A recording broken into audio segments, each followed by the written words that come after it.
Welcome back to the Food Fight podcast, exploring the greatest challenges in our food system and the innovators dedicated to solving them. Last time on the show, we explored how the food system sits at the very heart of the climate crisis and the challenges we face in transforming it into one that is fair, resilient and net zero. In this episode, we shift from problem to possibility. At Regen House, alongside difficult truths, we also heard stories of action, from farmers reimagining their land, to innovators reshaping supply chains, to policymakers and corporations setting ambitious goals. So today we're asking, what does it actually take to build a climate-positive food future? What changes can we make as individuals, and what systemic shifts are needed from governments and businesses to truly move the needle? I'm your host, Matt Eastland, and in part 2 of this special mini-series from London Climate Action Week, we dive into the practical steps, bold commitments, and inspiring actions already underway, and explore how each of us has a role to play in shaping the future of food. The challenges we face in addressing the climate crisis can often seem overwhelming, and as eco-chef Tom Hunt discovered, can lead to burnout. However, there is always hope out there if you know where to look. Recently, I've been going through a state of climate apathy and despair because I've been working kind of heavily within this sector for the last 15 years or longer. And so I'm taking a back seat for a minute, trying to kind of reconnect with nature to find my own hope. And it's slowly coming back through that process, but also through attending events such as this, where like-minded people are able to come together and realize that change is happening. Really every stage of the food system, whether it's on small farms or through bigger food corporations, which are starting to adopt these more regenerative principles, although it's obviously not fast enough. Tom certainly wasn't alone. Finding inspiration from passionate changemakers filled livestock farmer Amy Chappell and Indigenous knowledge systems expert Andrea Falcone with hope. Coming to events like this, seeing the passion that people have, and talking to other farmers or other producers, and seeing all of the different amazing innovative things they're doing. Yeah, really inspiring talking to other people. Hope, being today in Regen House and seeing how open spaces that normally were considered too corporate or too for profit are now seeing more and more how important it is to have a fresh, global, transcultural perspective on food, and to see how food is becoming a key player in offices, in offices of tech companies and of governments. So that makes me super, super hopeful. As we explored in last week's episode, the power of engaging people at every level of the food system should not be underestimated. Real change doesn't just come from top-down policies or corporate pledges. It emerges when farmers, fishers, producers, retailers and consumers are all given a voice in shaping the system. Mark Kaplan, Chief Sustainability Officer at WholeChain, a blockchain-based traceability platform, echoed Andrea's optimism, highlighting how the industry is finally beginning to recognise the importance of these voices. Too often they've been pushed to the margins, yet they hold some of the most practical knowledge, lived experience and innovative ideas for fixing our broken food systems. I'm seeing more and more primary producers in these major political conferences. I think there's a heightened realization that this is where the so-called rubber meets the road. Without more farmers and fishers, how are we going to feed the world? If you look at what's the average age of the farmers these days, over 60 years old. I don't really see a lot of people going to university. Like, I can't wait to be a sugar beet farmer. Like, it isn't there. And so I think that I'm so optimistic about the future because I've seen more and more acknowledgement of this need to cultivate a future of agricultural professionals and aquaculture and fisheries professionals. This engagement with those underheard voices at the foundation of the food system is giving Fabio Volkmann from the European Alliance for Regenerative Agriculture hope for the greater adoption of bottom-up innovations. I think like the kind of work that we also do as a part of European Alliance for Regenerative Agriculture and giving the platform for farmers to drive change and to be in the driving seat of innovation. And there what we do mostly is policy-related work, so on a European but also national level. And I see there's a lot of motivation for farmers then to continue with the work that they're doing, but also motivation for then upper layer decision makers to integrate the ideas and solutions that come from the ground up. So I think these like from the ground up development that is happening at the moment is really exciting, and like I think this gives me hope. I think development also more than on the tech side, like nutrient density, nutrient diversity, and the technology improvement that we are now facing is for me a key in order to transport information to consumers and to make regenerative agriculture or a form of regenerating lands the norm in the mainstream society. And I think this is also what is exciting me and giving me hope if we can reach consumers and my sister, my mother with this information, which is now still within the bubble that I'm navigating in. Then I think we can actually create this movement of regeneration that we need in society. Mark added that investment represents another crucial piece of the puzzle. With the right funding in place, the transformative changes needed across the food system become far more achievable, enabling innovative solutions to move from concept to practice and giving stakeholders the resources to implement meaningful, lasting impact.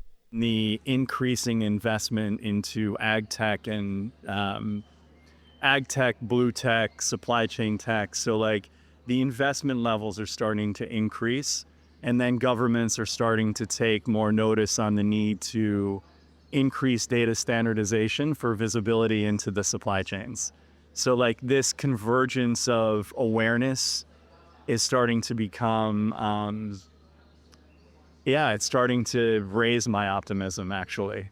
And the consumer demand is going to be there, right? So consumers are more vocal than ever about demanding that the food that they put into their bodies is actually nutritious, actually aligned to their ethos. And then my hope for the future is that there's more acknowledgement of why sustainability has been misrepresented as more expensive.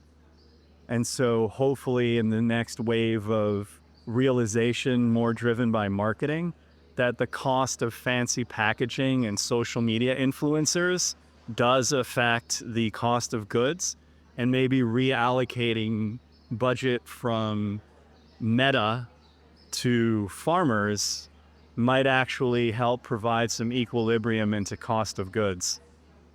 Finance has always been one of the major friction points at climate conferences, so it's reassuring to hear that the tide is turning to shift in the favour of climate-forward policies. The importance of the food system in addressing global climate change is also shifting into the limelight in these discussions, which is something EIT Food's own CEO Richard Zaltzman picked up on. I do think also this is the agenda has risen and risen and risen. So COP, Egypt, Sharm el Sheikh, it was kind of there. Dubai was a food COP, and it stayed there in Baku.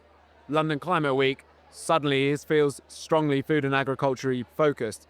So the global agenda recognizes food is a key topic. Politically, we're getting something useful, but possibly for the wrong reasons. I suppose the hijacking of the farm agenda to focus on food. So we see stuff like certain nations in the EU coming down hard on cultivated meat, which is 0.000% of anything hitting the market, on behalf of the potential impact to farmers. It's a very bogus argument, but it brings attention to the food sector, and it gives us an opportunity to bring a counterbalancing point. So nature bounces back, it affects everybody, and it is rising up the political agenda and the attention of the world in good ways and bad ways, but that gives us agency to work there. With a sense of hope filling the walls of the Regen House Hub at London Climate Action Week, We asked people if they could change one thing about the way we grow, buy or eat food, what would it be? For Amy Chappell, the answer is on each of our doorsteps. I would make it a more localized food system. Localized with whole foods rather than processed food. So again, going to your local farm. I know that's not always possible in the city, but there's still a lot of farms surrounding cities which can be supplying, and we can still go and see those farms. So yeah. Dr. Christian Reynolds from the Centre for Food Policy at the University of London agrees, adding that he would like to see farmers receiving a bigger slice of the pie when it comes to the price of produce. If I could change one thing about how we buy, sell or eat food, it would be making sure farmers get more of the value from a purchase. So say with carrots, farmers in the UK only get 1 to 2 pence of every pound spent on a carrot. If we could double that to 4 pence, if we could make it 15 pence out of the £1, that would be an amazing change both for rural economies, for farmers, and enable them to do all of the things we're asking for farmers to do. And if you think about that in a global south perspective, that's a doubling of income. That's a transformational amount of money going into global south farming, smallholder farmers. So it's not just saying global north, it's everybody just increasing the amount of money being given to farmers through the value chain. I think food has so much to offer beyond the thing you just see in front of you. And that could be things very much directly connected with that food in front of you, like taste and nutrition. But actually, there are huge wider benefits to health, huge wider benefits to food that we really just need to start understanding. Now, that can be things like I just said, nutrition and whatever, but you can go as far as, food can have a major impact on local economies if it's done well. Food can have a major impact on helping young people develop a positive, healthy relationship with food for the rest of their life. You know, if a farmer happens to engage well with school food and farming education, for instance. So, you know, we can really sort of be incredibly imaginative and figure out how we can sort of max out on all of the value you can get from food. And obviously that requires good metrics and transparency behind that, but really sort of engaging with the whole wider benefits of food is a really important part of the puzzle, I think. That was regen farmer and medical doctor Tom Pearson emphasising the importance of forging a deeper, more meaningful connection with our food, an idea that Richard Zaltzman also believes is essential if we are to truly reconnect with the choices we make and the systems that sustain us. I'm going to start with I think how we eat it, and this varies enormously across the world. And we're here in the UK. I'm British. You're British. I don't think our eating habits are very healthy. So, you know, how many meals do we eat standing up in a week? How many meals take us less than half an hour or even less than 20 minutes per day? And what example are we setting our children? Even the language, we're going to grab lunch. I mean, how many times do you say, I'm going to grab a sandwich? And actually, if we stop and think about it, grabbing a sandwich is not a good thing. For many reasons. You can unpack that for half an hour in and of itself. Whereas, you know, you go to other countries in Europe, and I'm not going to call out and because that risks stereotyping, but there's a much healthier food culture. There's a much more family element to it. Dinner is dinner. It's a family and connecting time. Lunch is not grab lunch. It's let's have lunch and sit down and also talk and connect, but fundamentally eat better food in a better way for your body. So is that innovation? I think, again, it's a little bit back to the future. Why have we got ourselves in a situation where working an extra 20 minutes is more important than having the energy to do a great job in 20 minutes less time in the afternoon, or having the nutrition that your brain is really switched on to do a fantastic job in 3 hours and have a long afternoon of doing something completely different? So that, I think, is an area I would love people to look at. I don't think it's necessarily our space as ERT Food. I just think it's an interesting conversation. But how can we encourage this greater connection with our plates? Andrea from the UK Food Systems Centre has an idea. I would get everyone to do at least 1 week of growing activity a year, as long as they are capable. And I probably would support people who may struggle with physical capability to get involved on some level as well, because the moment we see what is involved in the growing of food, I think we start A, connecting back to nature, and B, we are also realizing how much work and thinking is involved in this. And then comes the question of what happens to the food which doesn't make it to the supermarket shelves, our plates or our stomachs. My activism began with food waste and a food waste initiative that I created called the Forgotten Feast, where I took a ton of food and saved it by cooking for 200 people, creating basically a restaurant on Southwark Bridge. And we then donated all of the money we made to a food waste redistribution charity that saved another 20,000 meals. And that moment changed my life, and it really empowered me. At that point, it dissolved my climate apathy, 12, 15 years ago, and really helped me realize that even as individuals, we can make a difference. And all that we need to do is start to save a little bit of food waste at home. And if we're a business or a corporation, I always like to say that our impact is multiplied exponentially by the number of mouths that we feed. So any small changes we can make, personally, it's our duty and responsibility to make them. And it's not about like the bigger kind of question of what can we do. It's more like, what can I do and how can I help? Because actually, when it comes down to it, it's not about everyone trying to achieve zero waste, or a few people trying to achieve zero waste. It's about everyone trying to do their own little bit. Transforming the agri-food system requires change on a systemic, global scale, and much of that responsibility ultimately rests with those in positions of power: governments, corporations, and policymakers. Yet placing the burden solely at the top can leave many of us feeling powerless or disconnected from the possibility of making a difference. The reality, however, is that individual choices still matter. To explore this further, we asked people what single climate action they would encourage others to take, small but meaningful steps that collectively can help drive broader change. Overarchingly, it would be kind of self-reliance, self-leadership within that. So that, of course, responsibility lies within bigger system players, but also we as individuals can do a change and can enable change. And I think this is also what this would be my call to action, that don't give up, and it's like continue, and also continue in believing in yourself. And there, one key leverage there is visit farmers. Like, go and visit farmers, get in touch with the producers around you, get to know the people, get to know the land. And I think this is, if you want to change something, start with that. It's a small step. And I think from that, a ripple effect will be created that will change you and your surrounding. It's hard for people, for lots of people, to make a change within climate action. And I think for a lot of them, maybe food isn't necessarily even something they considered could do that. I think they think about buying their electricity from somewhere, or maybe thinking about taking an electric bus or buying an electric car. But actually, just the message that food has a huge impact on, and the ag-food industry has a huge impact on climate. And there is I would hope soon a day where consumers can see things on packets that will tell them that, and they will make those choices. One climate action.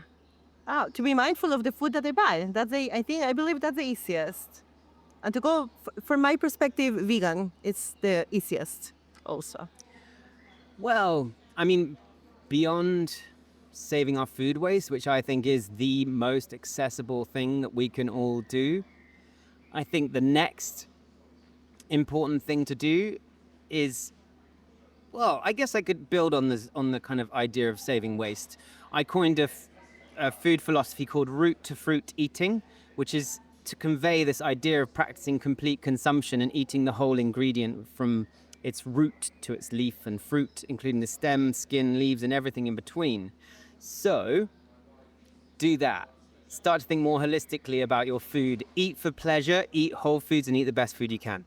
I would say, in terms of the the food change, I would say that it would be good if people could like think more about where their food's coming from, and also if you have the opportunity to grow some of your own food, even if it's just a lettuce in your windowsill, that is like going to help you understand where your food's coming from. And also, even though if everyone grows a little lettuce in their windowsill, think of all of that carbon that would have been used to transport the lettuce to you that hasn't had to happen. So small changes make big impacts if it's done by a lot of people. Building a stronger connection to the food on our plates, developing an appreciation for the journey from farm to fork, and recognising the power of supporting local producers are all vital pieces of the puzzle in creating a more sustainable food system. But the question remains, where does this shift truly begin? Teaching children how to grow and cook their own food from as early as they possibly can, because I think that connects people to their food, and all these things about food waste suddenly start going away in my mind. Anyway, that's just my view. And then for the people listening, what is one climate action you would encourage people who are listening to this to take? What would you like them to do? With regards to their food, With regards to their food, which might then take one step towards reducing the burden on the climate. well, I mean, there are so many things you can do with your overall lifestyle. I think with regard to food, I mean, try something new. So I have to experiment on my kids and I get a varied response when we change meals, but just learning to try something new, trying a vegetarian dish that you've not prepared or bought before. It's really simple steps, because a lot of this is, again, it's a change in habits, in expectations, almost in tradition. And I new traditions start when someone tries something new. And I always find the Christmas food conversation really fascinating. And in the UK, the Christmas plate has this kind of halcyon Coca-Cola type Christmas image of turkey and roast potatoes. And actually, you talk to other countries and it evolves very rapidly, as has done actually our Christmas plate in the UK. And if you have vegetarian members of the family, the Christmas plate is already very, very different. And that starts with try something new. So that's the simplest thing, is just try it. And if it doesn't work, it doesn't work, but at least go and try something new.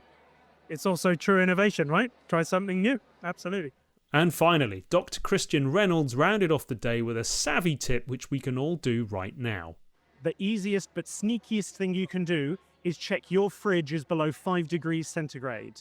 So there's a website called Chill the Fridge Out, and it gives you instructions for any model of fridge to actually reduce your temperature below 5 degrees C. That'll keep all of your food fresher for longer in the fridge, which means your cheese, your dairies, maybe even your animal products, if you're that way inclined, will stay fresher for 1 or 2 days more. The modeling that I've done has shown that even with that a little bit more extra energy you're spending on a cooler fridge, that's totally paid out, even with just, say, your cheese and milk waste that you don't have because you're keeping it fresher for half a day, 1 day more in terms of the potential. So chill the fridge out, keep your fridges below 5 degrees C. That is the easiest way for people to do a sneaky thing that doesn't change your big lifestyle, but is a really impactful change on food loss and waste. That brings us to the end of our coverage from the Regen House Hub at this year's London Climate Action Week, a space alive with inspiring ideas, lively debate, and passionate changemakers all working to reshape the future of food. A huge thank you to everyone who joined us and shared their insights. And don't forget, there's plenty more to come, so stay tuned for the rest of Season 7 of the Food Fight podcast, with new episodes dropping every Wednesday. I've been Matt Eastland, and now I'm off to check my fridge.